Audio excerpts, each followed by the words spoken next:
Saturday, everybody. Oh, hold on just a second. I love how YouTube gives me my own live as a recommendation for something to watch. Hello, everybody. Hello, everybody in chat. Looks like we have, it said 7, but now we have 5. Yes, Tanya, it is 6:30 your time. Thanks for dropping in. Hello, Mary Lynn. Thanks for coming by. Hello, Tracy. Hand141. Hello, Sylvie. Thank you for dropping in. So I'll be bringing up my guest in just a few minutes. I'm going to get a little bit of business out of the way. Speaking of business, let me get this running. It's not going to run there. That's running. Yay. Yeah, I don't know about where all you are, but the weather has turned terrible here. It has like plummeted in the temperatures. Like it is so cold here today. I am not loving it. I want to be complaining about the heat. Like, please. I want to be complaining about the heat. I'm tired of complaining about the winter. So just a few things. Waking up country. Hello, Kimmy. I'm glad you could make it. I know I think you might have worse internet than me, and that's saying something. So thanks for dropping by. I got a little bit of business I'm just going to take care of. If you look down at the bottom of the ticker, it's my new thing I'm doing. It actually works. So I'm pretty happy.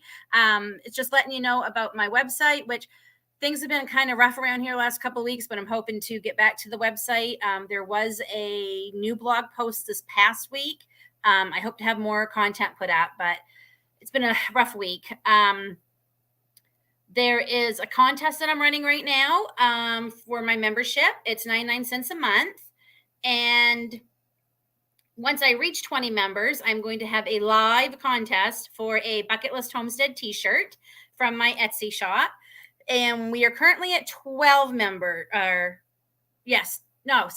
at 8 members. We need 12 more people to sign up, and we'll do that. And it will be a live contest. I won't do a post contest. I won't do a video contest. It will be a live drawing. So anyone reaches out to you saying they're me for the contest, they're lying, they're scammers. Please don't believe them. Don't give them any of your information. I will never ask you for your credit card information, any of that. And if you get a chance to check out my Etsy shop, the link is down there I might even be able to, can I put it here? Let me see. Oh, there we go. There's the link.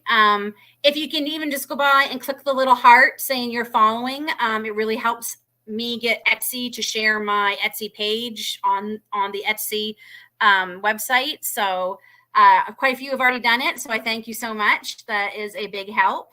And I have some exciting news. There is a new collaboration that's going to be starting in April that I am hosting with a bunch of channels. I talked about it last week, and I'll talk about it more as we get closer. It's going to start April 2nd, and it is a collaboration showing what does $100 in groceries look like from where you are. And I've got several channels who are all signed up for it from different parts of Canada and the United States.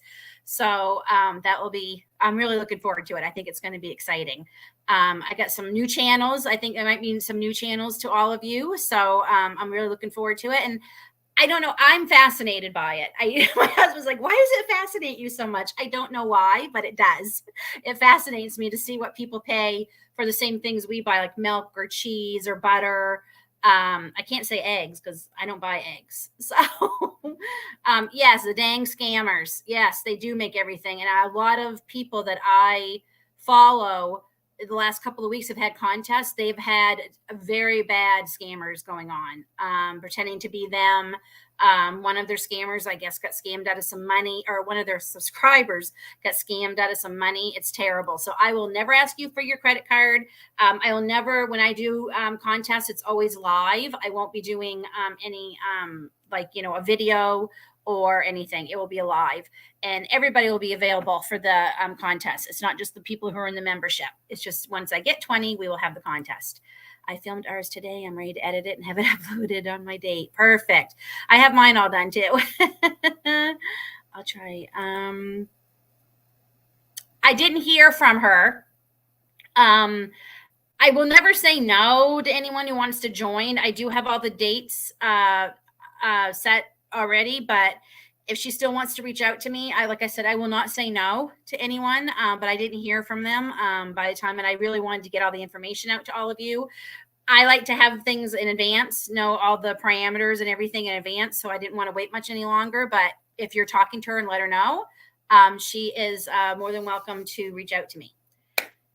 Okay, so we are going to bring on our guest. So this is going to be Marcie from Learning Curve Acres, and we are going to be talking about conference time. And there she is. Hi there. Hello. Is it cold in your part? Oh, it's nasty. Oh, just terrible. Yeah, the wind bringing in, like, we could not see, like, I'm looking at right now and I see a sunset, but I see the next bank of clouds. But just 10 minutes ago, just before I logged in here, we could not see the trees at the back of our property. From the snow, or? Because of the snow. That's what it's been like here today, out of nowhere. The sun's shining, and then 2 minutes later, the snow is blowing so hard we couldn't see out our windows. And I'm like, what is going on? Exactly. So we're also under a wind warning. So hopefully the wind doesn't start till after my live, because that will definitely mess with my terrible internet. Mine too. Well, we could lose power. Yeah. So if I disappear, you know we lost power. Disappear, everybody. It's not our fault. Yeah. Hi, Marilyn. Hi, Tracy. So yeah, it's crazy how cold and it gets it's going to get really cold tonight. Like we're getting down to 0 Fahrenheit tonight. Like that's cold. Okay. I don't know what that, sorry, dumb Canadian. So 0, dumb American, because I can do summer Celsius, winter Celsius, even after almost 30 years, I still have a hard time. I'm getting better, but so if zero is freezing, so Celsius it must be going to be a negative something, because it's 0 Fahrenheit, not 0 Celsius. Yeah. So if 32 Fahrenheit's freezing, we're going to go down to 0. So that's cold. Because my kids, like my son learns all metric, and he'll say to me, he's like, Mom, because I said, gosh, they're saying 5 degrees later this afternoon. And he said, wow, 5 degrees isn't bad. I said, 8 in Fahrenheit. Mom, you got to stop doing that. Yeah, 5 degrees Celsius is gorgeous. That was yesterday. Yes, and he starts, we had so much rain yesterday. Like our chicken pen is a mud pit right now. I hear you. He starts track on, re-sign up Monday. They start training on Tuesday. So he's like, I hope it warms up. Do they make them run in the mud? Yeah. Yep. It's so slick. He's going to be covered. I think what they're going to do, because this is track and field, so I think they're going to be using the actual track a little bit more for practice than they will when he's in, because he's on the cross country team too. And then he goes, they go out into the town running, and that's really bad because, I mean, September, depending on what the weather's like. But so Eastern Ontario Homesteaders Conference. We are getting so close. In just a couple of weeks, we'll get to say it's next month. So look what came in the mail. They're beautiful. Oh, I love them. And we've got the seminars listed this year. Oh, great. Yeah. Oh, they look nice. So I guess first I must have you introduce yourselves. We kind of got chatting right away. So yeah, for those that don't know me. So I'm Marcie from Learning Curve Acres. We have just shy of 4 acres in the Perth area of Ontario. We are in the very windy Ottawa Valley. And yeah, we've been here for just over, this will be our eighth summer. Our 8th summer. Good gravy. Homesteading, because we moved here just over 8 years ago, and we raised chickens, rabbits, and goats. We did have ducks. they were called ducks, so they weren't as Okay. they were entertaining. Oh, believe Oh, me, I they were know. entertaining. I miss ours. Ours were so much fun, but Yeah. oh Lord, they're messy. Yeah, and then we have the gardens.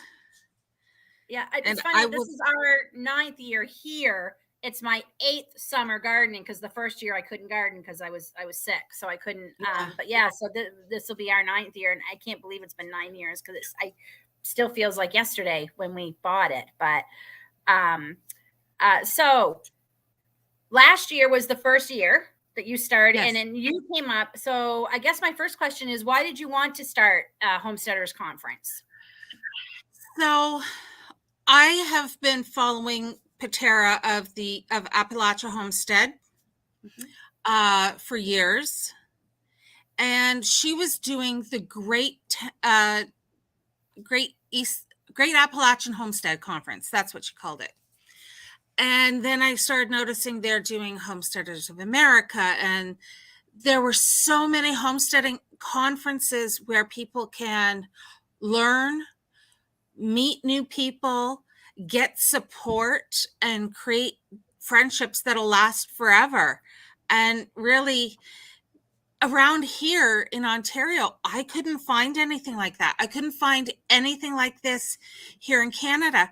And it's funny because this year on Facebook, I am getting so many ads for different little conferences and little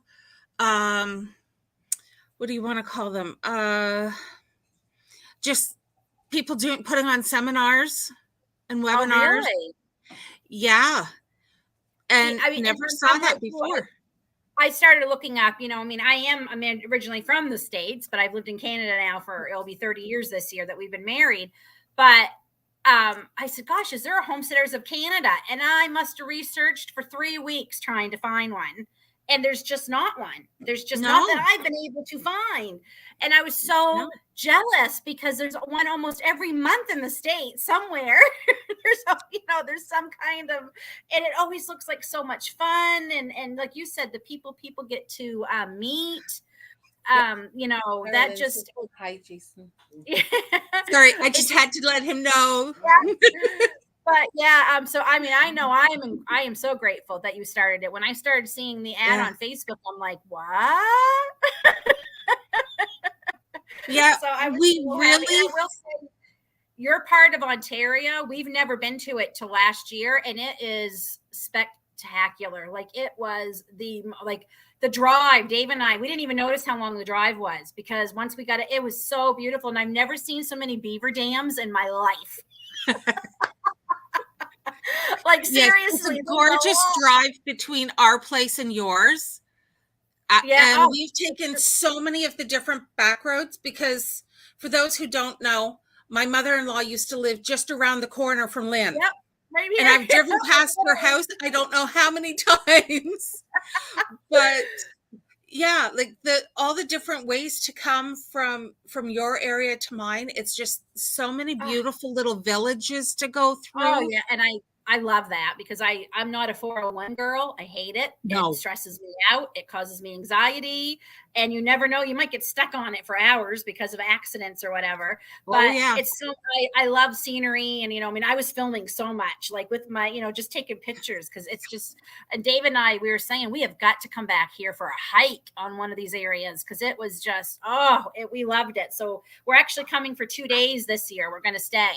Good. So did you find a hotel? Yeah. Good. Yes, David surprised me for Valentine's Day. We're going to stay, have a couple nights away, just the two of us. That will be nice. How sweet. So, okay, so I asked you that and why. And, I guess we should say, when is the conference? I should have said that right away. It is May 6th, Saturday, May 6th, the first Saturday in May. And it's here in McDonald's Corners, the bustling metropolis of... And if you go too fast, you'll go right through the town. Oh yeah, because there's no cell service. Stop signs to stop you. Yeah, because on the main road there are no stop signs to stop you from just zipping through. Yeah, but just zip it yeah, through. And yeah, this might not get the greatest cell reception, but that's no big deal to me. So oh, up on the hill, the cell other than my reception's kids. fine. Up Yeah, on the yeah. I hill, mean, the I cell will say, reception's fine. yeah, Here it isn't. yeah, the kid, yeah, I had no problems last year. The kids were able to get a, when they called a couple of times while we were Yeah. there. So yeah, May 6th. Actually, and Mother's Day is the next day. So I just said, that's Yes. okay. It could be like kind of my Mother's Day present because Mother's Day is really big here. And I said, we will be home on Mother's Day. But so I hope the weather's as beautiful this year. Like it wasn't, I mean, it was a bit breezy last year, but other than that, we couldn't have, it was sunny, no rain. So I'm actually going to ask the question because my next question is going to be, because I'm just reading, Melissa was saying that the conference in Northern Idaho, $400, then plus you're going to cost to get there. And if it's not a day's drive, you're probably going to have to stay overnight. So what is the cost for admission to get into the Eastern Ontario Homesteaders Conference? Admission is by donation. It is to make sure that we cover this year's costs and can afford to get the startup costs for next year. That's all we ask. That's all. Yep. So certainly not trying to make this. Not trying to make money. No, we will never get rich with this. By no means. This is just the most important thing, and it's our slogan, so to speak. Homesteaders helping homesteaders. We want to create a community where people can actually get together face to face, say, I'm having an issue with this. Because sometimes when texting and when sending messages over different social platforms, sometimes you can lose the meaning of what's being said. Or it's easy to, absolutely. If you're used to calling something by one name and they're used to that name being for something totally different, you start ending up with issues. But this is just for people to, pardon me. It's just to be able to get together and to, as I said, get some information and some association, because homesteading can be a very, very lonely lifestyle if you let it. Yes. Yeah. So yeah. And yes, I mean, Dave Knight, you're like, I didn't even know. Dave Knight. I was just, Melissa, it'd probably be cheaper for you to buy a ticket and come to ours. Yes. But Dave Knight just nailed it on the head. When you're driving through and you get to the general store, you're going to turn up the street beside the general store. That's the only store. Yeah. It's the only store. Yeah, it is. It's my kind of, I love the smallness though. That's what we're hoping to eventually get to. I want, I don't mind.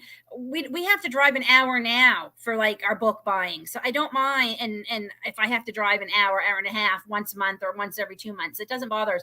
I think it's because Dave and I, being military, we've always lived in areas where we've had to travel if we wanted certain things. So it's no big deal for us. Maybe as we get older, it'll be a bigger deal. I don't know. But I will say, it for me, I didn't even realize I was searching for a community until I found homesteading.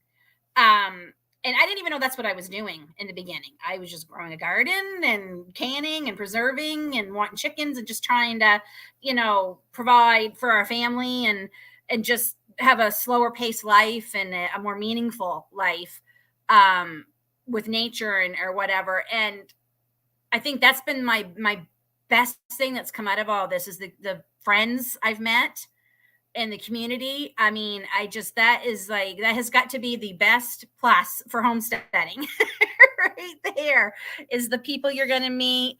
I think, Marcie, are you frozen? Oh, she might be frozen. I hope her internet's not already, uh-oh, we lost her. That's okay. I'll bring her back. But yeah, I enjoy the loneliness. To me, there's loneliness. Like I'm David's military. We've been military family for a very long time. There's loneliness and there's lonely and there's like I've never felt necessarily lonely. I haven't.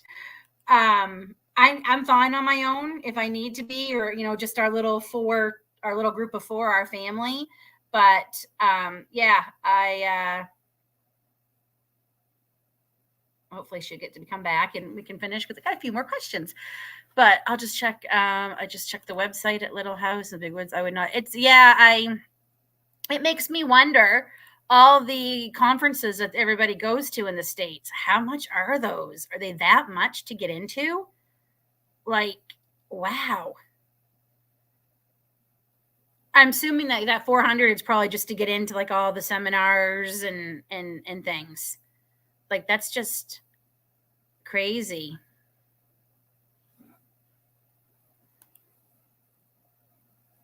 I think, yeah, for me, it's just, I wasn't so much lonely as I loved knowing, hey, there's other people who like doing this stuff. I'm not weird. That was me. And I mean, Tanya, you and I becoming such a great friends, like that happened, because of a homesteading / YouTube. And just being able to bounce ideas off of each other and something that's not working. And I mean, I already have, knock on wood, lots of seedlings popping up, and some of them are working great because of help I've gotten from many of you this year. So that's really exciting. I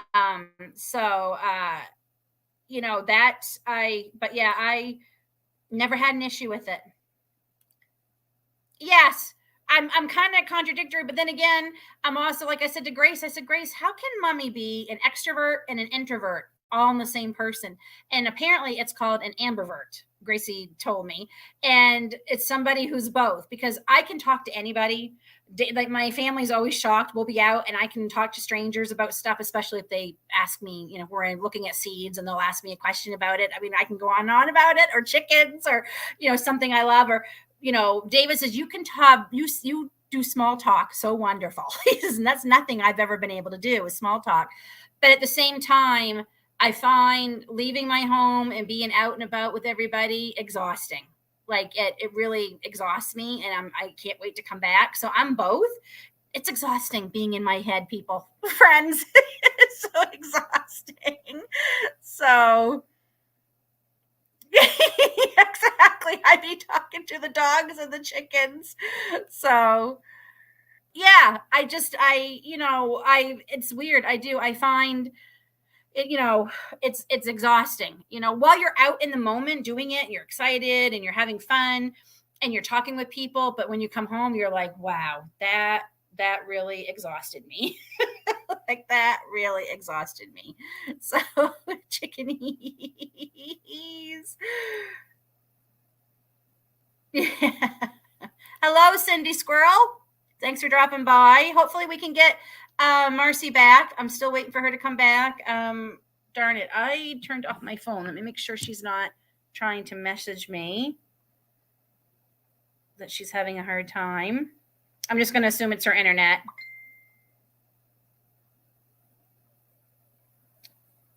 Just waiting to see. I recognized 4 different people today I had met about 20, 25 years ago. Made me feel old, but they remembered me for good reasons. So that's good. I'm like you, Lynn. I like talking to people. I can talk to anybody. I get it from my father. My father and my mother both. They're both very people. They like people. They like being around people. They enjoy having people over. They enjoy going out. They're very much people. So, and my dad's never met a stranger. Like, he's got that kind of personality. And even my mom too. So it's okay, Jean. Thanks for stopping by. Marcie lost her internet, so I'm hoping to get her back up. Hopefully she'll be able to get back here. Wow, 14 people are in the chat. That's probably one of the biggest ones I've had in a while. So that's great. I'm just gonna, let me just message her and see, though, if her internet's down. She's probably not going to see this.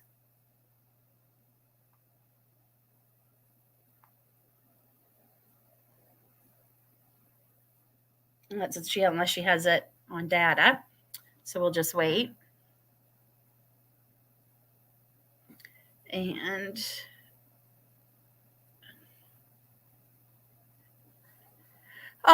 but yeah, so I was saying it's been a busy week here. It's been a stressful week here.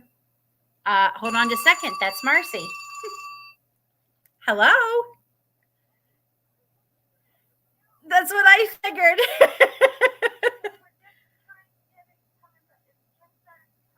Yep. Okay. No, I just said I have a feeling it was your darn internet. So we're just waiting here for you. When you got it got back up, I'll bring you back up into the chat. Okay. No, hey, I have terrible internet, Marcie. So okay, I will. Okay, bye. Yes, that was Marcie. She says, I love how everyone's so understanding. Well, why? It's not like she purposely. So they've rebooted our internet. They're waiting for it to come back up. My hair has gotten so long. It's crazy. So she's reading it. So hopefully she will have her back. So yes, Tanya, I meant to tell you, I love the pots you made too. Can I just tell you, they're cute. Like I love the little, I don't know what it is. They remind me of maybe little, paper sacks or something you used to get at the grocery store or whatever. They're very cute. It's not all of Canada. It's just because if we live any rural at all, our options sink. So,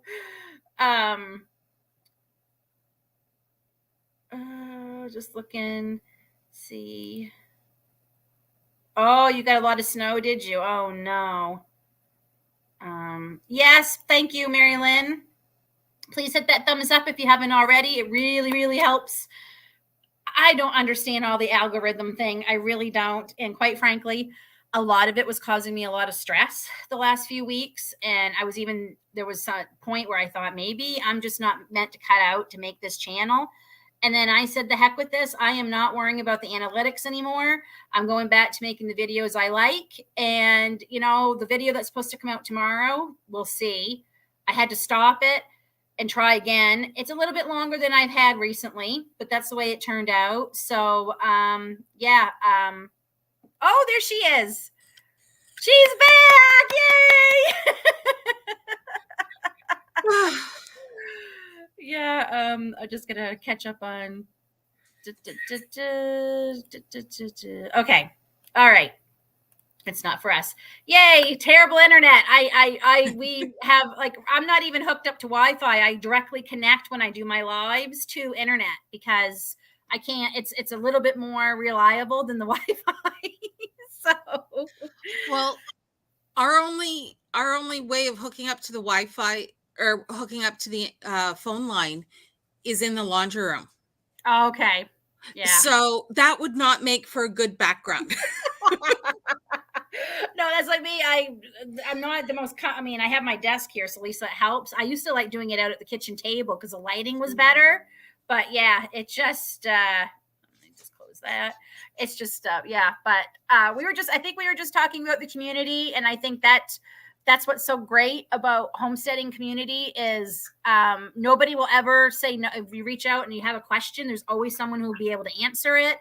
I don't think anyone's ever said, that's a stupid question, anything like that. Like homesteading people are, I think, the best people. Yes. Thank you, Dave. Yeah, everybody's like, so, okay. My next question, let's talk about the list of presenters this year, because I know you've got some good ones. Like, I can't wait. They sound amazing. Okay, because I always need to look at my lists. Oh yes, yep. I got the book. This is my This is my third one for my channel. Yeah. Well, this is strictly for the homesteading conference. Oh my goodness. Yeah. Strictly. So we're starting off the day with Jenny and Rob from Denby View Ranch. And they're talking about regenerating a 200-year-old farm. Oh, well, that sounds really interesting. Yeah, so they're going to talk about all the different regenerative practices that you can use to bring life back to the soil. Then we have a local gentleman, and he is a legend around here. His name is Tom Marcantonio, and his topic is 10-meter diet. Backyard food is best. And he talks about how within 10 meters of space, you can grow all the food you need to feed your family through intensive planting. Yep, I think that's going to be a very informative and interesting, and I'm looking forward to that one, especially if he's a local legend. Yeah, and his is at 11 a.m. and he's an hour and a half. Oh, wow. Okay. Yeah. Yeah. So then we've got about a half-hour break for lunch. And then we have our very own Tracy talking to us from Hand141 Homestead about DIY solar. Our honorary Canadian. Yes. And then I have another local woman who is her name is Summer. She is amazing. She has Wild Thyme Farm, and she's going to be talking about fermenting. So she's talking kombucha, sauerkraut, kefirs, all those things. Wow. Oh, I can't wait. Yeah. It's so far away. And then we have the Horst family farm. Galen, the father, he's going to be talking to us. They have a YouTube channel as well called Providence Farm. Oh, let me write that down. Providence Farm. Okay. And they're going to be talking about sustainable homesteading and how not to burn out. That one is that was like when I seen that, I'm like, oh yes. I told David, no matter what we're doing, we got to be there for that one. Yeah. And so he's finishing off the day. Okay. So I'm so excited. They sound amazing, and I'm just looking so forward to it this year.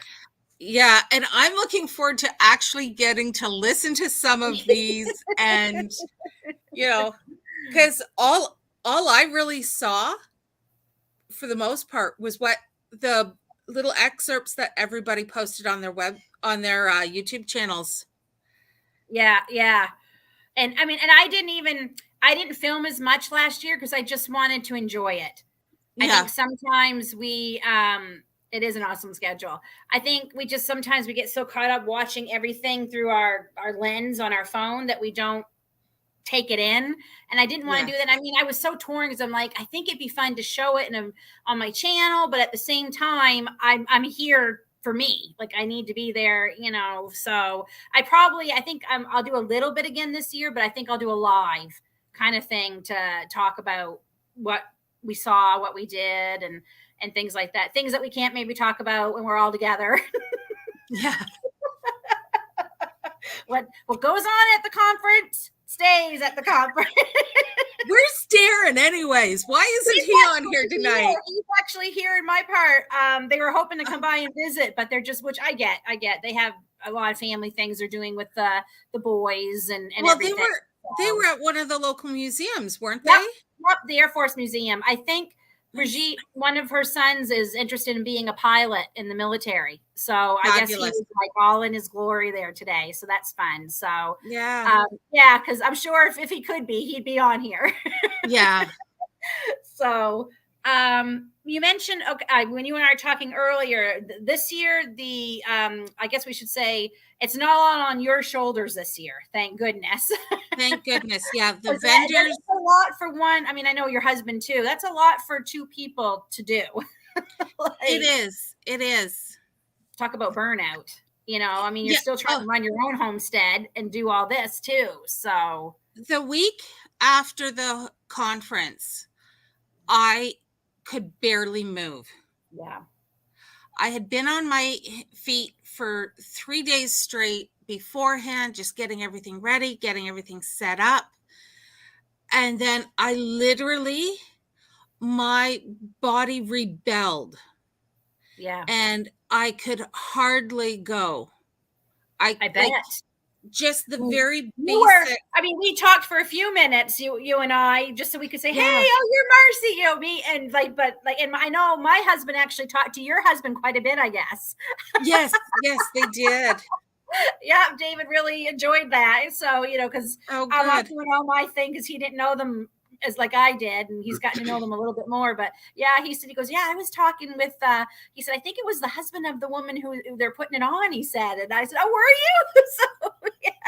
So but you were I mean, just, everywhere. So I'm glad. So this year, make sure I get this right, the McDonald's Agricultural Society is the McDonald's Corners Agricultural Society are taking care of everything outside. They're taking care of the food. There's going to be pulled pork, homemade pulled pork. And I'm telling you, Mary, who's in charge of our kitchen, she's a phenomenal cook, phenomenal. And and she's doing a vegetarian chili as well. Well, that's good. No, that's and good. And there's going to be hamburgers and hot dogs, and I'm not 100% sure, but I think the chili is also gluten-free for those that need it. But there will be gluten-free options. Okay. Awesome. So they're taking care of the food and the vendors. Do you know of who are the vendors are going to be this year, or where they're taking care of that? You have just Brigitte's going to be one of them. Yes. Thorhaven Farm. I just want to tell my chat, if you all get a chance to check out Thorhaven Farm website, and if one of my admins wouldn't mind sharing that, fabulous items. Brigitte does weaving, and I have a wish list. I have a list written down of what I need to get from her. Weekend, so it's a great way to get some Mother's Day gifts for myself. She does. They do. I mean, the towel, she gifted me with a towel last year, and it's just, I had made them. Yeah, me both, too. I made them both. Highland Cow coffee cozies, and she's like, I have to give you something, and I use it as decoration, it's because it's my colors, it's teals and stuff, and I hang it off I have a bar on my freezer in my fridge, and Darren keeps saying, you have to use it, they're meant to be used, and I'm like, nope. So okay. Yes, Tracy, you have to have authentic Canadian poutine while I'm up there. Is that going to be one of those? I'll send you I'll tell you where exactly you're going to get your poutine. Okay. Dave, when you say see you at the store on Thursday, is that next week? That's cool. Because I need to know. Thank you, Mary Lynn, for sharing that. And I mean, they're a Canadian couple. All their items are made on their farm. Brigitte does beautiful work. I mean, I have seen it in person. It is just, I am very in awe of her talent. That is just so nice.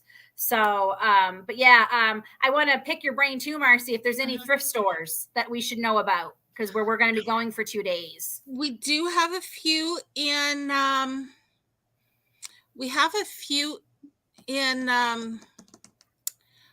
in Perth itself. Okay. But if you're going to be here on Sunday, Sunday afternoon, you are coming with me to the McDonald's Corners Mall. Oh, okay. It is our reuse. That's what we affectionately call our reuse center. Okay. So if you have something that you're not using anymore, but it's still in excellent condition, you take it there. Oh, is it the Habitat for Humanity one? No, it's everything's free. This milk vase. Get out! Which I keep my paintbrushes in. This nice. milk vase I found. I love it. It's beautiful. I do like milk glass. I love milk glass too. I don't know if you can see behind me. I have a candle holder. Love, okay, yep. The brass one in the center. The one with the glass? Yes. Lily. It's Aiden, Pug, stop. So I got this complete with the original chimney. Oh, and for free. For free. Tina, we got a coffee table. Yes, she's going to be like, maybe she'll have to come just for that. We got all the windows for our greenhouse. We've gotten our coffee table. I got my daughter a crock pot, a TV, a computer screen. That is amazing. I didn't know how late. 10 of mason jars. I think we're hoping to visit with Chris and Steph too on the way back. So I don't know how late we're going to be staying because it is Mother's Day and the kids you're going to come home right at some point on Mother's Day. But they open at noon. Okay, that's not so bad. Yeah. So yeah, we might have to plan because I don't think we don't have to check out till 11 anyway from the hotel. So yeah, so you and I'll figure something out and we will get it all sorted out. We'll have fun. Oh, that's my kind of thing. So, I'm looking forward to that now too. Mary Lynn, yes, we don't have poutine in the States. I never had. So we've been married 30 years. I had poutine for the very first time 2 years ago. Wow. I just never thought it was something I would like. And then David loves it. And I'm like, can I try that? He's like, yeah, big mistake. Cause now I know how good it is. Well, there's it's French fries, gravy, and cheese curds. It doesn't have to be curds. I've seen people just put mozzarella or whatever. No, it's cheese curds. Okay. I might maybe I'll make it one day on a video, Tanya, and I'll show you it. Yeah. If it doesn't squeak on the teeth, it's not real cheese. Oh, Tanya, did you just go look it up? It is so good. I'm telling you, it's not keto. It's not low fat. It's not low fat. It's not low calorie. It's so good. Our son Aiden just came in. He says, basically, poutine's a heart attack. Yes, but it's so good. It's so good. It is just so good. That's why we split one. Cause cause I don't want, we ever get one, but yeah, no, it's delicious, Tanya. I can't eat a whole one anymore anyways. Yeah. But I only had it for my first time about 2 years ago. It had during the lockdown. So I guess it was 3 years ago. Because nothing was open but drive-throughs, right? So Dave and I did a lot of driving dates for date night. We'd hop in the Jeep and go out somewhere for an hour or two just to have some alone time and decompress. So we go through a takeout or whatever to get something to eat because you couldn't go into a restaurant. And by the way, poutine to eat it in a vehicle is not easy. It's easier for the passenger than it is for the driver. But it's messy. So yeah, like cheese is keto. I was just trying to think. You could make it. No, I'm not thinking if you want to do vegetable fries, like carrot fries or something. But treat yourself and have it with the French fries. So one cheat meal. It's delicious. It's so worth it. It's worth the calories. It's worth. Sometimes you eat something, you're like, man, that was not worth the calories. This is worth the calories. Definitely. Oh yeah. Well, I didn't do that. So. Never did the bars, Marilyn. Yeah, I mean, the first couple of years Dave and I were married, they have bosses night here on base. Oh, okay. Where all the ranks can get together. Everybody do it about every 3 months, and they all get together, the junior ranks, and yeah. But it got old by the time we were 20. Like I was pretty much done with it, but that's the last time. My one and only time I ever got so drunk I got sick. So once, and that was it. Sorry, twice. It's happened twice in my life, and that was it. That was enough for me. In high school, I remember seeing girls who'd get drunk on the weekend and they'd be so sick on Monday at school. I'm like, Yep. there's no appeal. No. I never had the desire. I enjoy my wine. Yeah, I mean, but I don't. I We David enjoy and I it, don't drink. Yeah, and we I'm don't done. drink. David doesn't drink at all. I do like the occasional. I like Oste Spumante wine. Okay. I do like a glass of that, but Lynn's a very cheap drunk. So literally a glass, and I am feeling it. Okay. So it doesn't take much, but it just doesn't bother us. It doesn't bother us to be around people who drink. A lot of people think, oh, they don't drink, so they stopped inviting us to things and stuff. But it doesn't bother us. If you want to drink, it doesn't bother us if you're drinking. But we just won't stay for very long if it gets too crazy.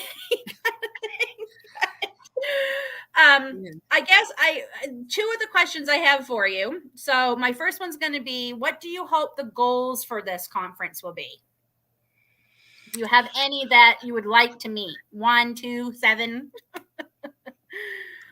Well, I would like for a lot more people to show up. The whole reason we're doing this is to help support others. So I would really like to be able to reach a lot more in the communities around and, just have them there as well. And other than that, I want everyone to leave feeling like they've learned something and just feeling better about what they've chosen to do, their life, the lifestyle. Okay. And I mean, it's kind of the same question, but what is your hope? Like, I mean, do you just I guess you probably said you hope that everyone walks out of there, learned something, and I guess just enjoyed themselves. Yeah. I hope that we pack out the hall and it's just an overwhelming success. I hope that for you too. Like I'm praying, like we have, out of a selfish point, like I hope it's not 5,000 people. No, just because that's a lot of people. But I mean, I handle that.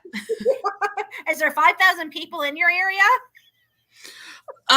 Well, the town of Perth apparently has 6,000 people. Okay. But most of them are retirees or government workers, so they have no interest. We have 600 people in the McDonald's Corners area. Okay. I think only 300 in town. Okay. so chances are we're not going to get 5,000 people. No. But, our fair, we bring in 1,000 people. Oh, wow. For our fall fair. Yep.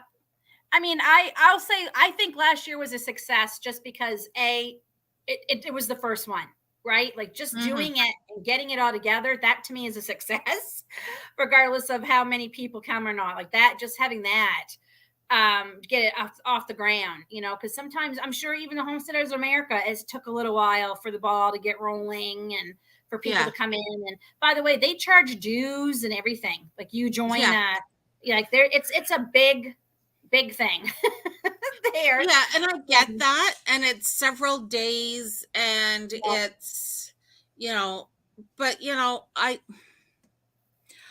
I don't have, I can't do something like that just myself. No. Yeah, no. And I have no desire to be around that many people for that many days. No, me either. And like Melissa was saying, it's things like that. They have to charge probably $400, $500, $600, $700 because they got to pay for their speakers. They have to pay for whatever they're renting and the setup and all that. And that costs a lot of money. I mean, some of these speakers charge quite a bit to go to it. So, they're not volunteering or whatever, a lot of them. No. So, but I mean, like Homesteaders America, I think if you're part of Homesteaders America, you can get certain discounts on like car insurance. And like, I mean, it's that kind of like organization. Like it's a big that deal. scale. Yeah. But they started out, they had the first at some point, and they had a Yeah. second, so I think it was a success in that case that, it was the first one, and word got around. And I think now that I think I already feel like feels bigger than last year. Like it seems to me more people are talking about it. I'm finding there's more mentions of it. I notice there's a lot more activity sometimes on the Facebook page as we're getting closer. So Yes. I do think it's I think it's going to be bigger this year. I really do. Yeah, I'm hoping so. They certainly don't In some encourage it. places. In some places Well, it is. we were just reading today about how just Yet. just not too far from us, well, over near Robin and Dave in their township at if they don't Holly Abbey out Homestead. yeah, Yep, in Madoc area, if Yep. you don't have a certain amount of hectares, you cannot have chickens. Yep. And there's a big uproar going on right now. And then you've got a place like Trenton, who even in town, you're allowed to have two. They're allowing people to have Toronto. You can't have a rooster. You can't have a rooster because, your neighbors will kill you. But in Toronto, you're allowed backyard chickens. Yeah. I think you're allowed a maximum of 4, I believe, per household. 4 too. Yeah. Our neighbors had goats and 2 ducks. 1 duck passed away, and they were male goats that were already fixed and everything when she got them.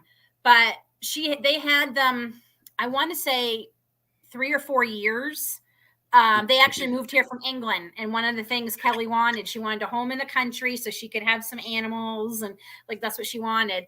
And no problems all those years. No problems. And then the neighbors on the other side of them, who we've all had issues with, they put their house up for sale. And they put an ad saying they were showing part of the property, and it was the neighbor's property. It wasn't their property to put it in the ad.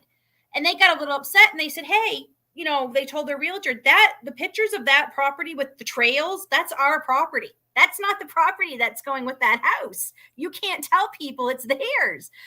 And then they caught them dumping garbage in their yard. And he is such a nice guy next door, Chris. Like, honestly, he is. And he just went out and he says, hey, mate, what are you doing? You can't be dumping garbage. All of a sudden, the town got called, showed up suspiciously the very next day and said, hey, you don't have enough acreage to have goats. You have to have so many acres.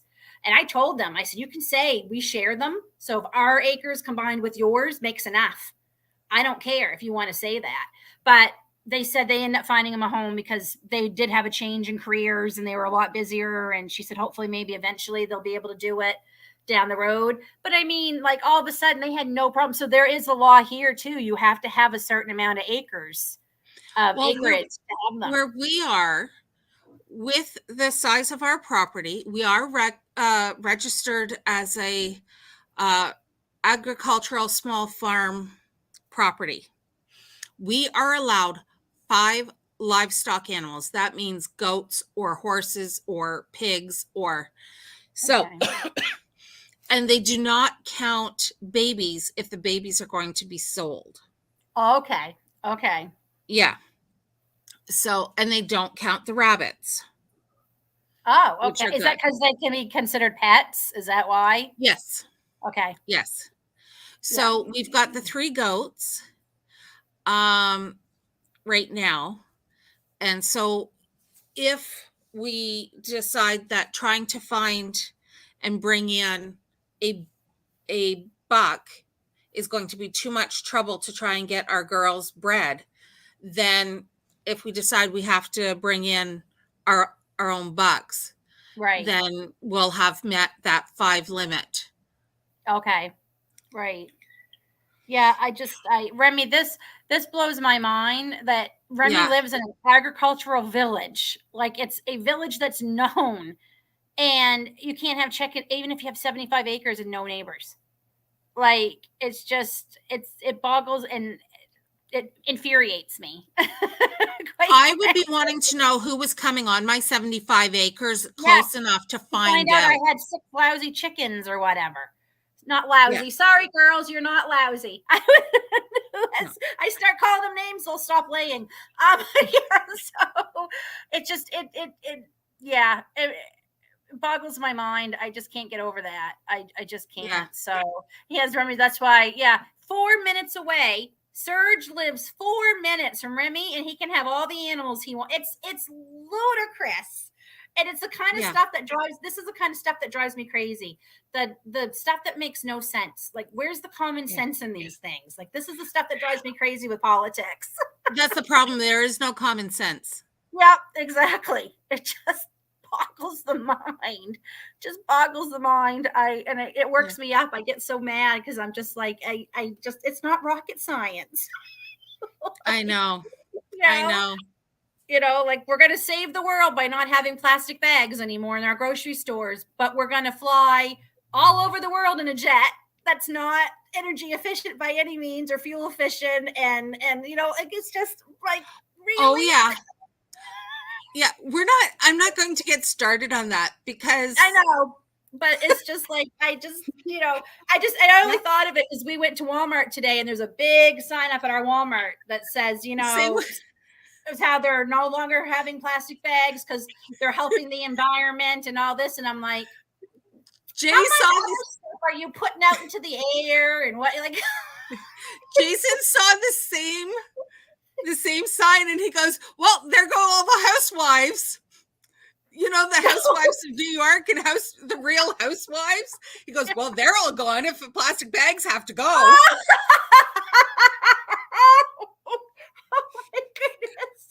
I said to David, what are all the people who have used them for garbage bags for years going to do now? I know. Well, then you have to purchase garbage bags, which then makes them only a single-use product. Yeah. Instead of a double use. And, I don't know about you, but when we would walk our dog, we always would grab a plastic bag to take with us, to pick up the mess. Now, what are we going to use? We're going to have to buy these things. We got to buy those things. Is that not, it doesn't make sense. And don't get me wrong, I love my reusable bags. I mean, if you run in and you're only getting 2 things and you forgot your stinking bag, and of course 2 things turns into an armload of things. We went to Walmart for one thing. We came out with a bag and a half full. Exactly. Plus the dog food.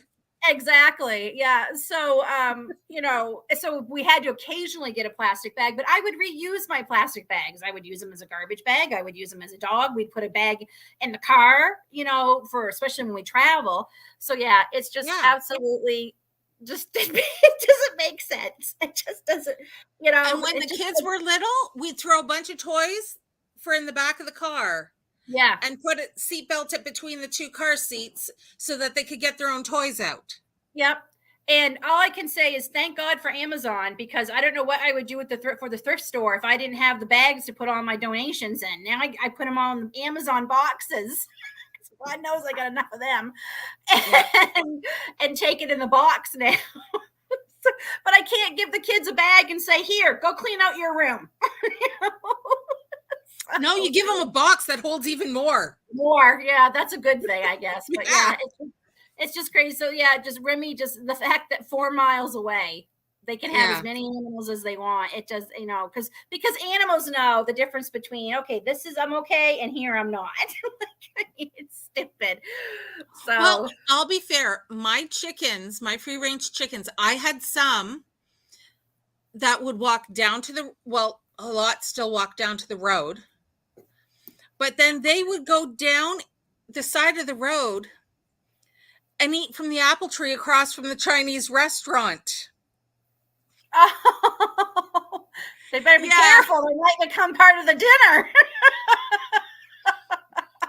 They all came home.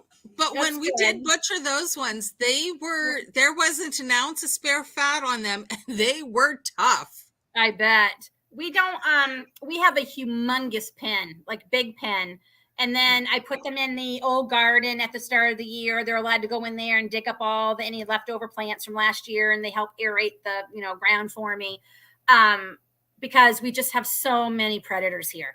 We actually lost one of our chickens 2 weeks ago, a hot gutter, and that was. I gotta admit that it's the first time it's happened for us, and it was horrific. Yeah, horrific. We lost quite a couple years ago to hawks. We've had various issues with predators around our property. Now Hemingway, our guard dog, he has been very good. He chased a fox to the end of the property. He's attached to the house with one of those giant eye bolt things on the house. He snapped that off. Oh my, what kind of dog is he? He's a pitty. A couch hippo. I don't know if I can call him and get him to come in. Hemmy. He's fast asleep. Yeah. No, 99% of the time. It's just when we redid the coop last fall, we got everything done and we got the framing for the top, but we ran out of time in order to do the top. We were going to put all fencing up, and then the weather started turning and we just couldn't get to it. And we thought, okay, that'll be the first project in the spring. Well, the hawks found out about it and they just swooped right down into the pen and grabbed one of our girls. And it was not fun. David found it, thank God. He went out and he came back, and it all happened in a 2-hour period. They were all fine, and within somewhere in that 2 hours they got one. So David took the next day off from work. He said, that's it. And luckily we had that warm up 2 weeks ago. He was out there all day. God, I love my husband. He got it all covered. And while he was out there, 3 hawks were in our trees circling, watching him. Yeah. And I'm like, I guess word got out that all you can eat is here or something. And we haven't seen them since. Yeah. We have bald eagles. Oh, I had one yesterday fly down just right over the yard. Like, he was so close. I could see his eyes. I could see the yellow of his beak. I don't know if you guys can see this, if it shows up or not. I can see him a little bit, but I see him. He's a little bit. Yeah. So he's a gray and white Staffordshire, Staffy, I guess. Yeah. But yeah, and he's the sweetest thing, unless you're a man. Okay. Yep. No, he does not like men. Our black lab didn't like men. So especially if daddy's not home. Oh, he's protective. Nothing wrong with that. He is very protective. And yeah, so Hemmy, he's actually, it's Hemingway. I love that. That. But I mean, don't get me, I love hawks. I love birding. I love eagles. I mean, I grew up in a town where we were saving the eagles. We've had a mating pair of eagles for the last, how long has home been doing that? We got to be going into 30 years now that we've been in, because we were working towards helping getting them off the endangered list, because the American bald eagle was on the endangered species list for years. Yeah. And now they're protected. But, and don't get me wrong, but like, I want to see them somewhere else. I don't want them. They're not just a producer of eggs for us. These ones, they're our pets. They're my pets. And I felt so bad. Like, cause I thought it couldn't have been an easy death for her. Like, I felt terrible. Like, it's horrid. I just felt so bad. And I'm like, look, hawks, I know you got to eat too. I totally understand that, but you got to go eat somewhere else. Yeah. So we haven't seen them since. Have not seen them since. Knock on wood. Good. So mine will never be truly free range around here. I just can't. And we've got foxes and we've got raccoons and we've got coyotes have been howling like crazy the last couple of nights. Like, just, it's mating season, right? The last few weeks have been, and they've been mating. Well, the foxes have not come on the property since we got the goats, which is great. Oh wow. But so far. But then again, there is a fox walking around here somewhere with my with a shot in his backside Oh yeah. that I left him with. Yeah. We think we had a fox a couple nights ago because it's not bunny tracks and they don't look like raccoons. And we're thinking, and it almost you could tell where the tail kind of came down on the snow too. So we think we've had a fox. Well, when you look at their paw print, the way their pads are on their feet, they make the X across. I think it was the one pad. Yeah. Like, so they've got that perfect X going across the footprint. That's the easiest way to tell that it's a fox. Yeah, because I did look it up and I remember thinking it looked like a fox print. So I'm like, oh no. Again, just keep on walking. Just keep on walking. I think we're the only ones with chickens right now because the people in back of us, I have not heard their rooster, nothing in months. And the last good day we had when we took a walk, they were free ranging all the time. They even had a sign up saying, please slow down. There could be a chicken in the road kind of thing. I haven't seen them at all. So I don't know if they got all picked off. And that's why we're having a problem suddenly now because they kind of went after everybody else's first. Could be. And then down here, I don't think she has them because I haven't heard her rooster because they used to get each other going. He'd cock-a-doodle-doodle and he'd cock it. I loved it. I thought it was great, but I don't live next door to them. So. Yeah, our boys talk with some roosters down. I love it. The next concession over. So I know, and we can hear them. I mean, I would love to eventually have like a large breed guardian dog, like when our next homestead that we're hoping to, we're gonna be more rural. So we probably will have one. But Tanya was saying how guineas are great to have because they're very noisy. So because that's the other thing too. The chickens didn't make a sound. They didn't let me know that anything, because I would have gone out and chased them off, right? So, chickens, when someone goes over top, when an aerial predator goes over top, they not always, but they sometimes will make a warning sound, but then they all dive for cover and they go silent. Our guineas, we've had several over the years. They cannot be picked off by a fox. They're too big for a fox. Okay.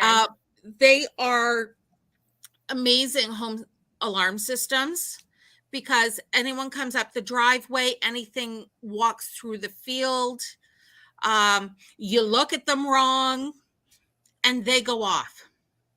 Yes. They go off like crazy. And that's fine. The only thing that they're susceptible to are the coyotes. Okay. Yeah. Coyotes and old age.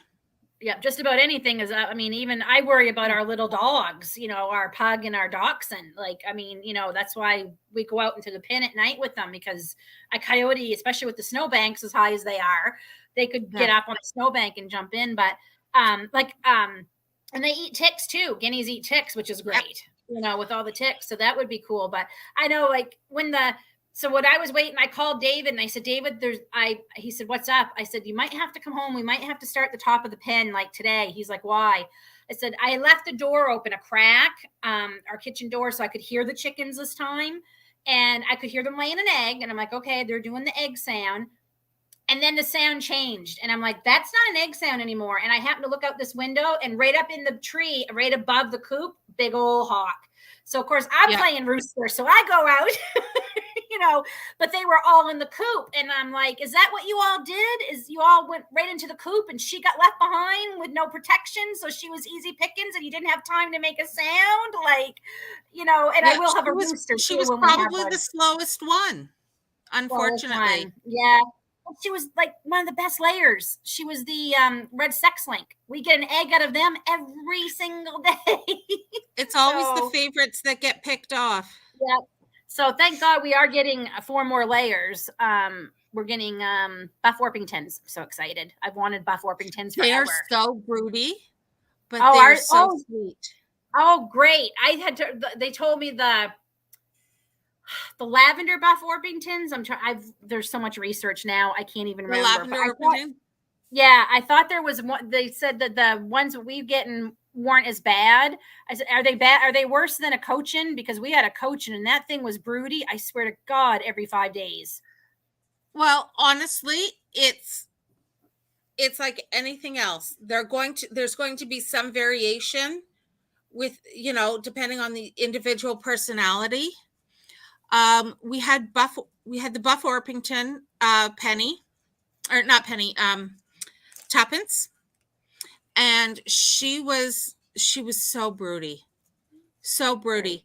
Like, she'd go broody all winter long if you let her. Wow. And So that was if like she our saw an Cochin. egg, if she saw an egg, she'd go broody if she took it into her mind to do so. But she was also a fabulous mom. Okay. Fabulous.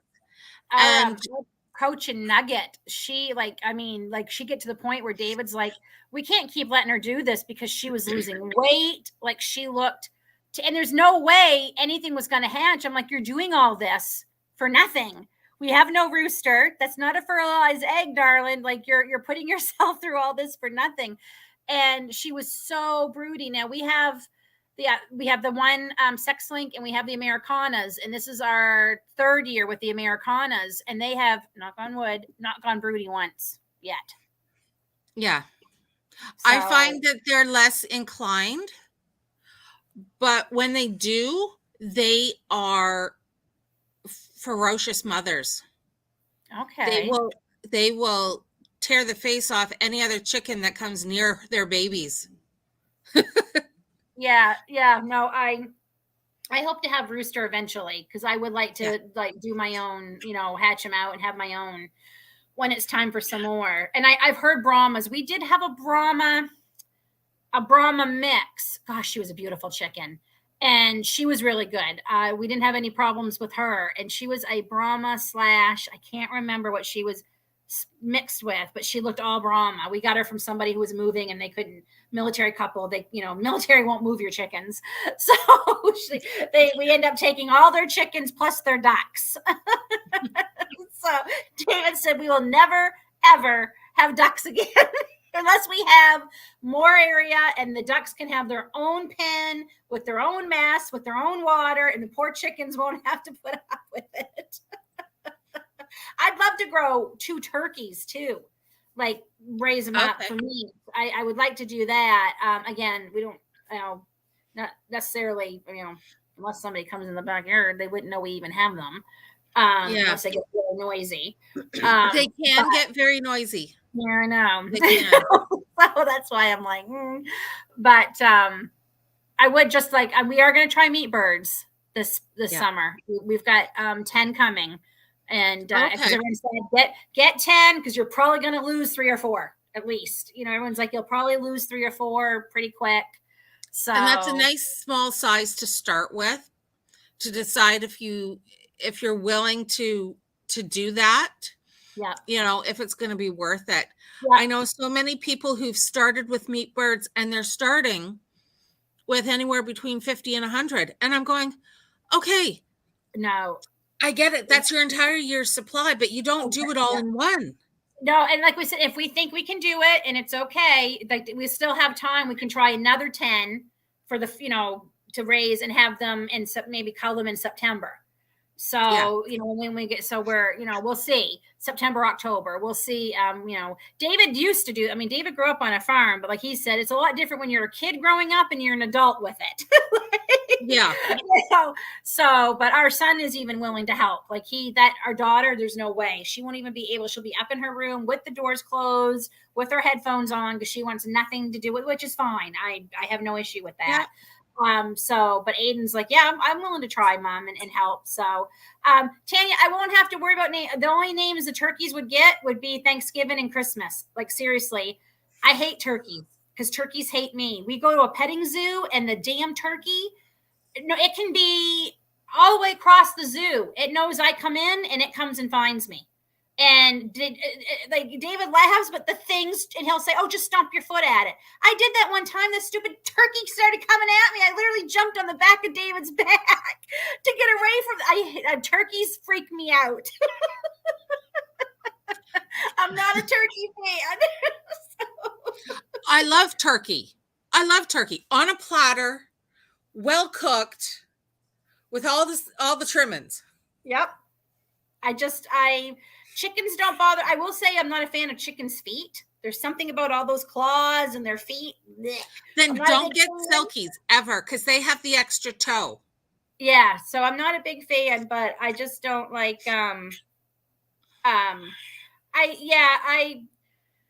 we've tossed around the idea of some meat rabbits, but I really think David used to hunt rabbit and stuff. I know that one would really bother Grace because she loves rabbits. Like she's obsessed with the big giant Flemish rabbits and all them. I've never personally had rabbit either. I've never had it. I hear it is. I do want to try it.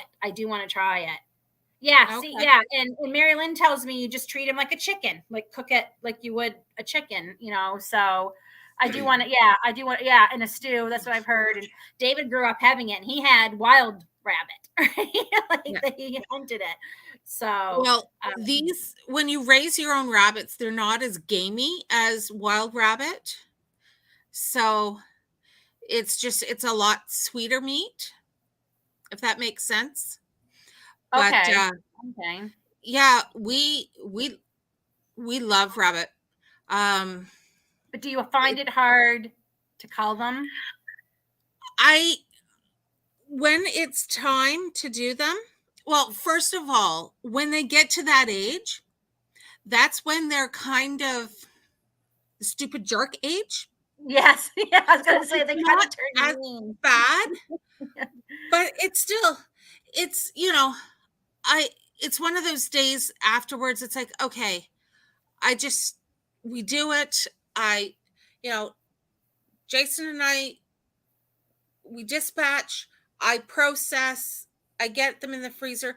And then it's like, okay, I need to do something different now. Yeah. Yeah. Like that is totally different. That's going to be much more positive and much more. Yeah. I know my cousin's like, Lynn, but how are you going to do this? Because you have chickens that are pets. I said, yeah, and we don't eat them. Meat birds, it's like I said to her, for me, it's easier for me to compartmentalize meat birds because it's crueler to keep them alive because they'll die of heart attacks or broken legs or wings or like you're doing, like it's not a kind thing to try to keep them. And I don't know. I mean, I'm just going to say it. Chickens aren't soft and fluffy. And you know what I mean? Like it is, I know it sounds terrible, but it is especially the meat varieties. Yeah. Like, and like Tanya says, she goes, and meat birds are so dumb. You know, like she said, they're just, you know, and if you set up a guillotine with food on the other side, they'll just walk right in themselves and you just pull the lever. Yeah. I mean, and you know, and we eat chicken a lot. It's one of the few meats that even both kids eat. So we eat a lot of chicken. And right now at the grocery store, I have to buy 2 grocery stores chickens for a meal for us because they're so small, you know, and it's crazy. And one thing Jason and I noticed with home raised meats versus store-bought meats, you know, commercially processed, they are far more satisfying and filling. Yep. That's what I've been hearing. And juicier and just more, you know, chicken doesn't have a lot of flavor, but they're juicier, you know, if you have home raised chickens, they do have a lot of flavor. Okay. So this is what I mean. And we do get chickens that are, you know, farm raised and all that. We do our best, but even those are going up from our local farmer. Cause I get it. Feed costs more and all that. I don't blame the farmer for it going up. So that's why, so like Dave was, you know, we'll try it once. We'll see what we think. If we think, you know, we'll try another round of 10, you know, and then next spring we'll, you know, maybe order them a little bit sooner and get, you know, try and get like 30 done next year or something over time. But what we're going to do to help make it a little bit easier is we're going to skin them instead of worrying about plucking them because we don't eat the chicken skin anyway. We don't. Yeah. We just eat, and it goes to, you know, well, it goes to our chickens. I know that sounds terrible, but they love it. It goes to them. But I mean, it's not something we're going to eat. So it's okay, you know, if you know, to make it easier and we don't have to worry about, because we don't want to buy a plucker if this is something we don't think we're going to be doing. Like Yeah. eventually we think we're going to keep doing it then.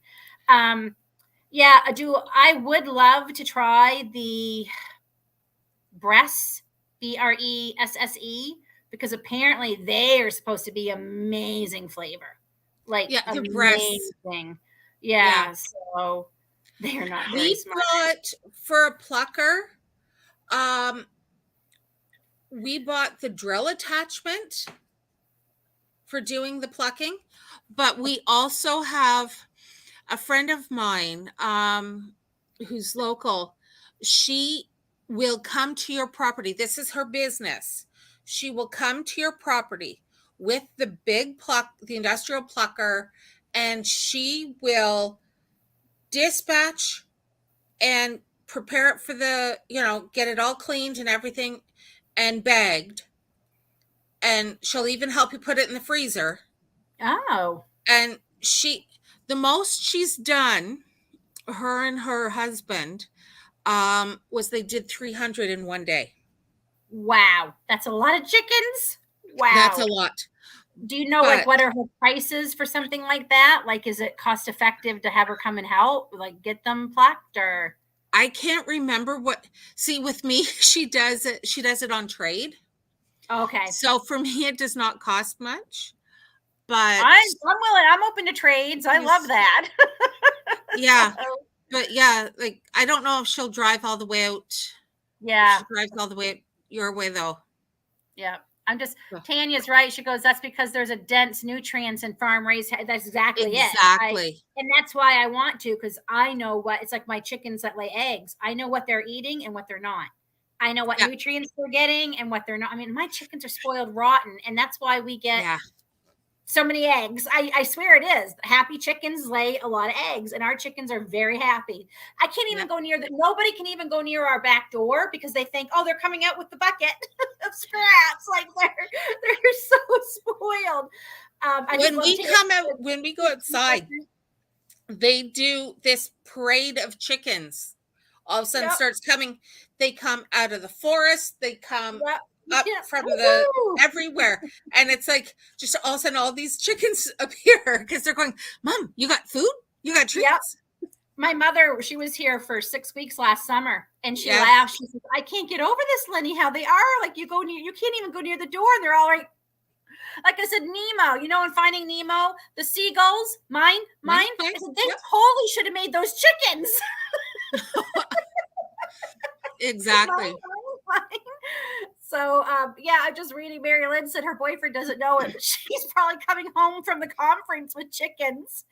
Mary Lynn, I can have a broody sit on some eggs and you can take them home. You can take home some baby chicks. Yeah. Yeah. I know. It's like I told you, we have to take the Jeep because I don't know what I'm bringing back.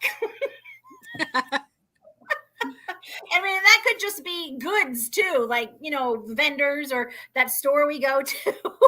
Yeah. Or, you don't know what we're going to find. So he's like, yeah, we'll take the Jeep. But Darren will put eggs in the incubator Monday for me. Oh, okay. Okay. No, I'm really, I'm looking forward to visiting with Steph and Chris too, to see their, it's one thing to see it on videos, but to see it, and I love if we have time to stop by and see your goats. I'd love to come visit and see your goats. We're coming Friday. So we're coming Friday, saying Friday night, Saturday. So, I'm going to forget her name. Your friend who told me that they have the cabin for rent. Judy. Yes. She's so amazing. Nice. She's such a nice. She's invited us. She said, I hope you'd like to come by and visit our greenhouse. I said, you don't have to ask me twice. The greenhouse. That sounds more like Alani. Yes. Alani has Alani. Yes, now, Alani. To be fair, to get to Alani's, you got to drive past Judy's. Okay. They're right. They're like they're neighbors. They're right next door to each other. The Okay. next property. Yeah. She said, absolutely. She said, I'd love for you to come by. And I'm like, you don't have to ask me twice. Like I have no problem going through a greenhouse and looking at plants. Like that's my idea of a good time. So, yeah. And I forget what channel it was, but her greenhouses and her setup was actually featured on a YouTube channel that deals specifically with these geodesic domes. yeah, she said it's a geodome greenhouse. So I'm like, oh, yeah. That just sounds like, so I'm hoping we weren't going to go that early on Friday because we can't check in, but now I'm thinking we might as well go a little earlier because once we get, it's a 2-hour drive anyway. And then I'm sure there's some things we can find to fill our time. Well, I'll be setting up at the hall. So stop by at the hall. Okay. So yeah, I'm just so fun, just to look at, people's setups, and I love goats. I love goats. Oh, you will love Mabel. She is the snuggle bug of the bunch, and she is so sweet. She was the baby that I got from Angie. Okay. So June and Mabel came from Angie, and we didn't know that June was pregnant. Okay. And so now we have Chantilly. Okay. And she's very vocal, but so sweet. And if all goes well, hopefully I'll have them at least Mabel bred by then. But they're so loving.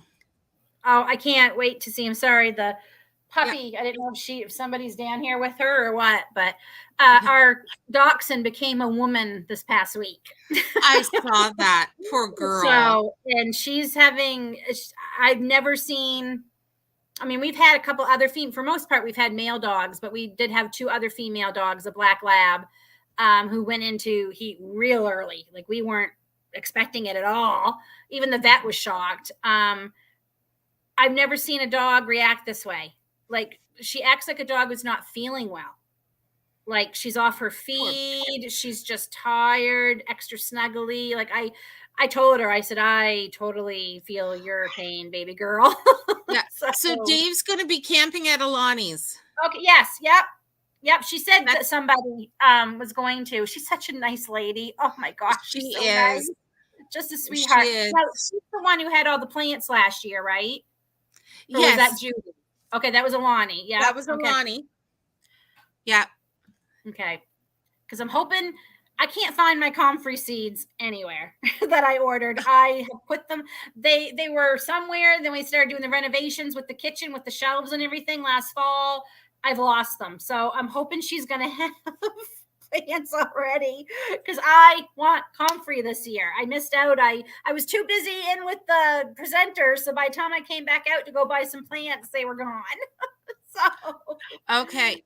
I will message her tomorrow about it then. Okay. Yeah. To see if she started her comfrey yet. Yeah. Because I understand I probably don't want a whole bunch because it can be very invasive. And I have a spot planned for it that will just be comfrey. There's nothing else in that square, but I want it for the voles because we definitely have a vole problem. Our chickens have killed 3 this winter. Voles are stupid. Why are they popping up in the chicken pen? I don't know why, but I don't care. They're stupid. Yep. So the chickens have taken care of 3 of them, but we definitely had, hopefully our new garden setup is going to take care of some of that problem anyway. But even so, we never had this problem before. It's probably because we don't have the snakes anymore because we got rid of the snake problem and now we're overrun with voles. Mm-hmm. But I also want to make the comfrey tea to feed my plants and stuff this year. So Remy, how are you looking for the Remy? Judy has already reserved her vendor spot, so she will be there. Awesome.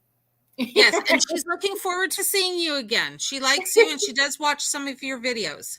She's a sweet lady. Very nice. Everybody was so nice there. I mean, there wasn't a mean person there, and it was just it felt nice. It just is such a nice, like, it's like I said, Homesteader and community is the best.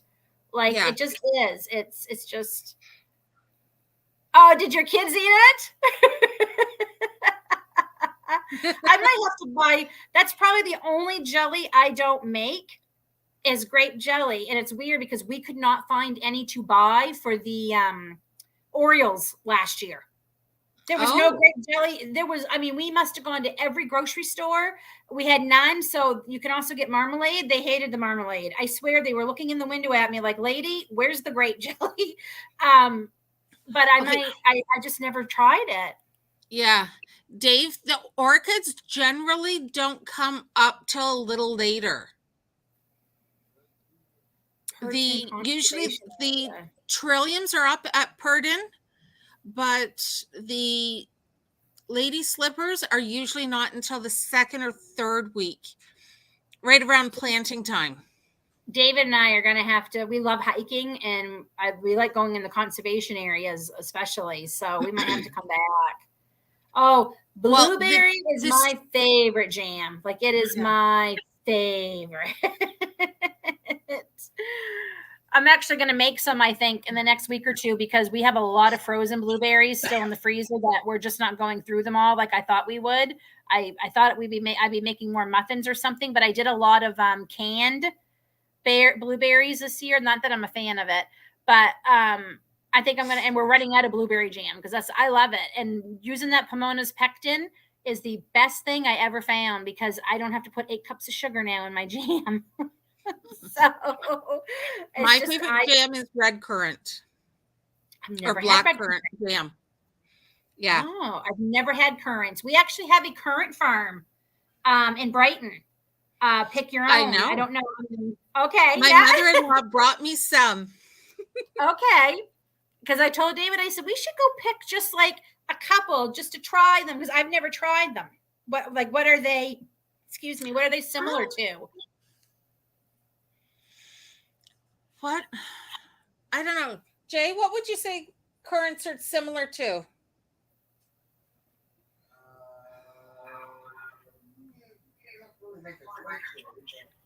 But that's what I was wondering, like a choke cherry. Yeah, kind of like a choke cherry or an aronia berry, but sweeter.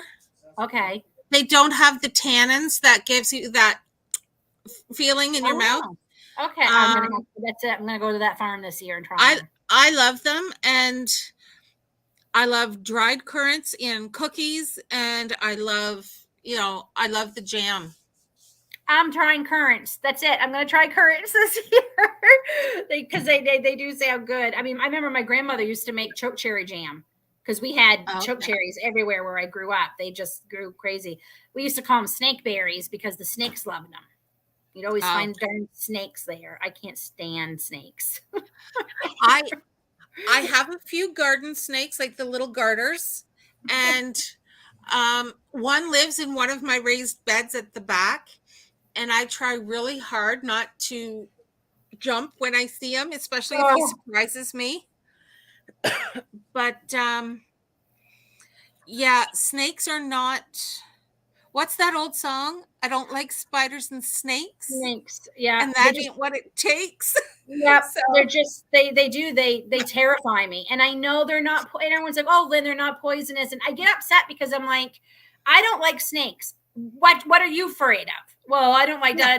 Well, how is that any different? Just because the snake's not poisonous doesn't mean like I had a bad experience as a child. The neighborhood boys put 2 or 3 down my shirt. When I was about 7 or 8, I could still feel them in there because I was never scared of them till then. And the ones here, my Lord, some of them get big. Like even David was shocked at one of the ones he took out of here. And one of them he was carrying down back and he couldn't figure out why it was because he won't kill them. David loves snakes and he was taking them away from the front and he couldn't figure why it was so easy to catch. She was having babies as he was taking her down back. I mean, I'm like horrified. And everyone in the street knows when there's a snake. And they always find me because they know. And Grace is like really like whatever's more petrifying. Like there's got to be a word that's even stronger than petrified. She is deathly afraid of them, like very much so, to the point where it does limit her. Like she'll make sure one of us goes out first to make sure they're not around. And stuff like that, because they terrify me. If you get guineas, you get them as babies so that they think that they're chickens, so they want to go in the coop every night. Okay. But when you let them out to free range, they will kill snakes. Good. Because we haven't had any gopher snakes since we got the guineas. Well, and those suckers are huge. I don't know are they the black one with the stripe? They're the black ones with like a crisscross down the back. Yes, that's what almost looks like a rattler. Yes. Those are gopher snakes. They're terrifying. Oh yeah. Like they're just. I told David, I said, I know the chickens will kill snakes, but God help me, I don't want to eat any eggs from chickens that have ate a snake. Yeah, and we used to get rat snakes around here too before we got the guineas, and they can get easily 6 feet long. Yep. I mean, like the one that David took the head on the thing, and he figured it must have been the mother, because then we kept finding smaller ones and smaller ones throughout the next 2 days. I think the record we've got was 38 one year. Ugh. No, I know. Nope. I know. The little garter snakes, the ones that, like if you remember the TV show Little Bear, there was no feet. Yes. Those ones, especially when they're smaller, those ones I can deal with.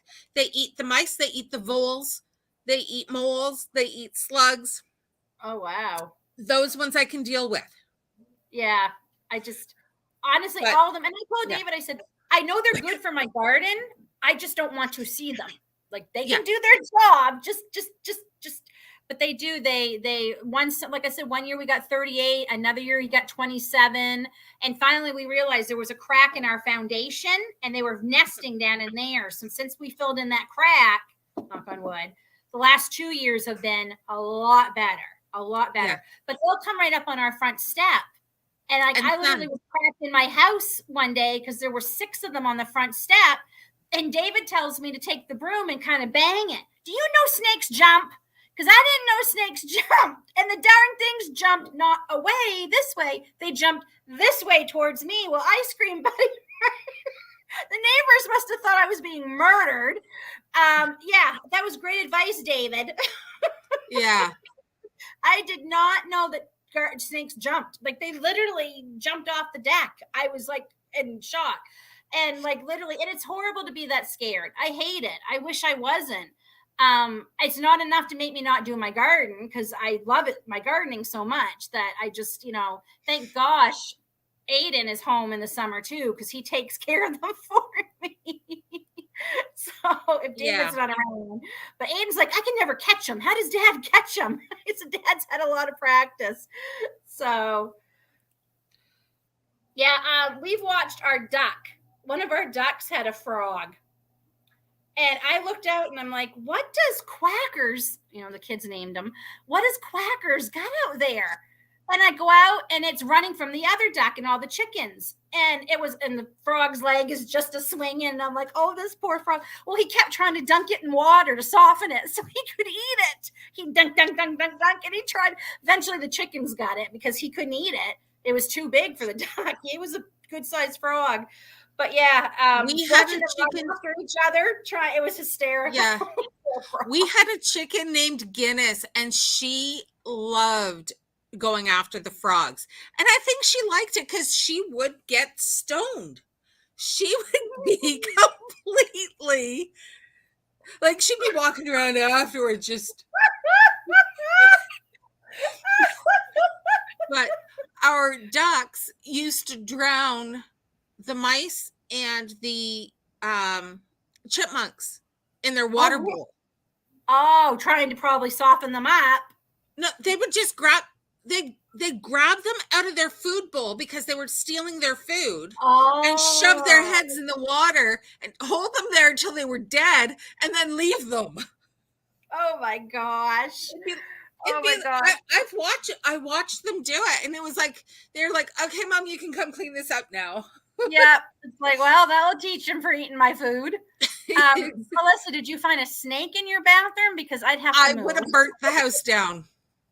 I will tell you. So our house here, we don't have a true basement. We have a crawl space. Yeah. I don't like it. It's not my favorite place to go. I avoid it at all costs. And we'd been living here 3 or 4 years, and my broom had fallen down. And I'm like, oh, Lynn, this is ridiculous. It's just a crawl space. Go down and get the broom. And it's January, by the way. Okay. So I walk down the crawl space, grab the broom, turn, and out of the corner of my eye, I see friggin' snake going across the floor in January. Well, I think I did Jesse Owens proud. I sprinted up those stairs screaming. David came running, Aiden came running, and I'm like, it's January. And I haven't been in the crawl space since. I'll go down 3 or 4 steps where my mason jars are on the wall, and that's as far as I will go. I'm like, that's it. You'll never get me down there again. But January, David figured we must have had a warm up, and it came out, and then realized he got stuck because it was cold or whatever. But I'm like, what on earth is a snake doing of all days? I finally say, that's it. I'll go down. I'm going to get my broom. This is ridiculous, Lynn. Nope, never again. David's like, I can't. David's like, only you would find a snake in the crawl space in January. I'm like, I didn't want to find it. But better there than my bathroom. Grace would literally like, I have to move, Mom. We have to move. That would be it for her. She would be able to go into the bathroom again alone. So, well, okay. I didn't realize it's after 9 o'clock. So we're just going to wrap up. So just to remind everyone, May 6th, the doors open at, is it 9 a.m.? 9 a.m. 9 a.m. Yep. We'll probably be there, all of us. Well, it depends on how much everybody's done the night before, but everyone says they're going to be better this year because they don't want to be feeling as bad as they were. So 9 a.m. I think it's, I'm so looking forward to it. I'm looking forward to seeing you in person. I can't wait to see you as well. I still have that box full of knitting books for you and crochet books. Oh, awesome. I will take them. I will say I'm glad I have that baby set all done because the house was just falling around because I knew I had to get it done by April 1st. So I just concentrated. I planted my few seeds and then I would go back to the projects because I just knew I had to get it done. So last 2 days we've been cleaning the house and I have more seeds to start. Oh, my bell peppers, except my purple ones. I wasn't sure about them because they didn't do great last year. And I think someone told me that they're a hybrid. And that might be why I'm not going to get any. I thought I'd try it because I still have them. But if nothing happens. I've never had success with purple ones. Okay. It's not that big a deal. Saved them from some purple ones I grew a couple of years ago, but I got them as starts. I'll just reuse my soil. Like they're in nice pots. So I'm like, if nothing's going to happen, it's not going to happen. So, but my marigolds popped up this week, little baby marigolds. And, I started mine this week. I think I see a couple of Roma tomatoes starting to like barely. I'm like, already? Cause I only planted them like 5-6 days ago, but I've got balcony charm tomatoes that are about, a half inch up out of the soil. And those seeds were purchased in 2004. Seeds are amazing. Like that's especially tomato seeds.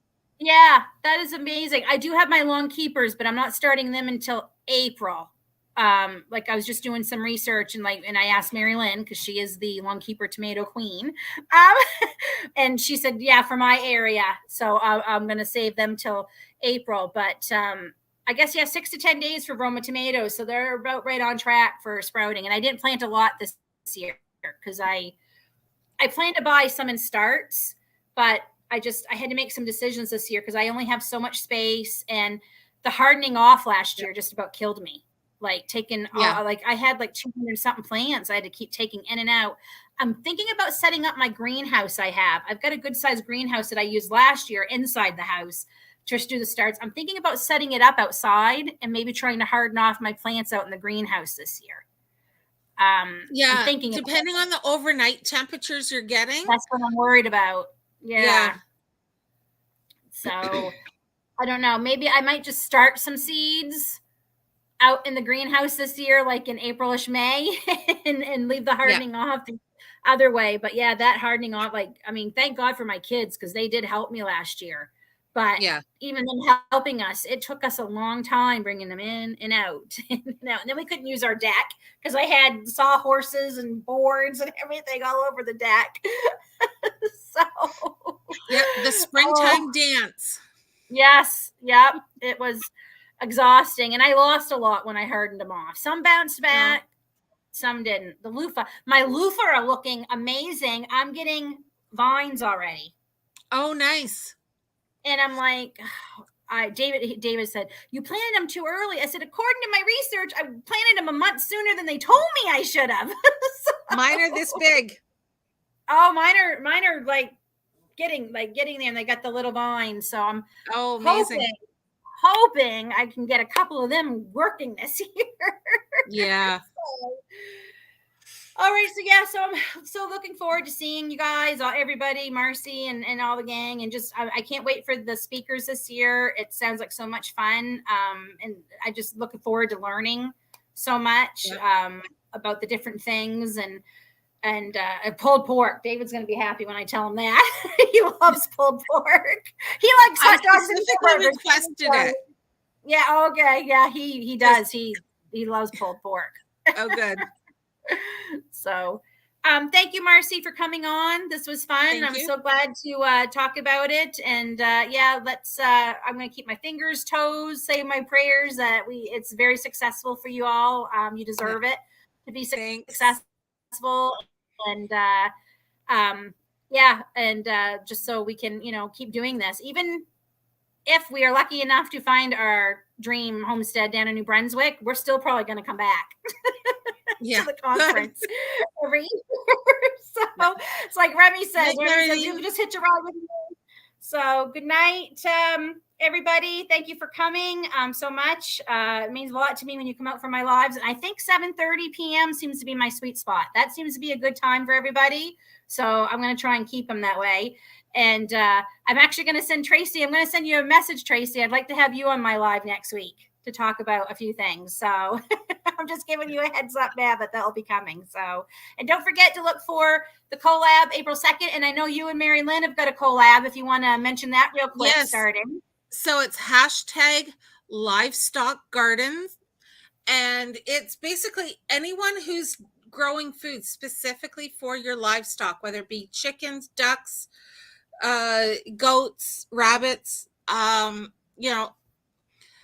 do a video about it, whether it's, whether you're starting your seeds for it, you're planting it, you're harvesting and giving it, and just use that hashtag and let's have some fun with it and show that it is easier to grow food for our own animals so we can control what they're eating and what's going into them. Exactly. Especially if you are eating them or anything that's coming from them. Yeah. That means you're consuming whatever they're eating. So exactly. Yeah. Awesome. I can't wait to see it. I do grow herbs and like nasturtiums for our chickens, like as, extra nutrients and stuff. So I can't wait to see it. And I think it's going to be great. So I love collaborations. They're so much fun and they're fun to watch and participate in. So they are fun. Yep. Is that starting any time? Like it's Mary Lynn's video. I think she said she's putting hers up on Monday, I believe. Okay. All right. And of course, I'm going live on Mondays at 10 a.m. Yes, I meant yes. Tea. Yep, I will. I'll have tea with you. I didn't see yours until because I didn't go right on YouTube that first thing. So Monday at 10, I'm going to put that on my sticky notes here, and I'll come have tea with you on. So anyone wants to check out Marcie's channel, Learning Curve Acres, and Monday at 10, come join her for some tea or coffee if that's what you drink. I drink tea. So. Yep. All right, guys. Thanks. Have a great weekend. Stay warm. Yeah. It's going to get cold here and windy. So, all right. Take care, everybody.